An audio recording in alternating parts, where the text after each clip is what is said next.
Hi guys, I'm about to show you in this video how to set up the Infinity app inside your sub account. So let's get started.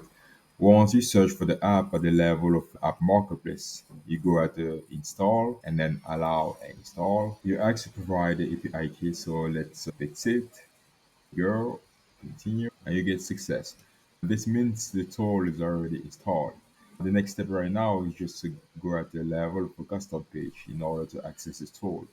So we scroll down and you notice that we don't have a tool here, which means that we need to refresh the page. Here we are. So let's scroll down. Here we have Infinity. Click on it. This is a new interface. We have documentation, the tutorials, and the setup. At the level of documentation, you go at the view and it provides you all the steps that you follow in order to set up the app. At the level of the tutorials, we have the smart Q guide that shows you how to get all the credentials. And down here, you have the setup video. And finally, you have the setup, which gives you the status of the app. If it's not connected, you have the possibility to get it connected here. So guys, that's pretty much it. If you ever have any question, feel free to reach our support team who is available 24/7 to answer to all your questions. Thank you for watching.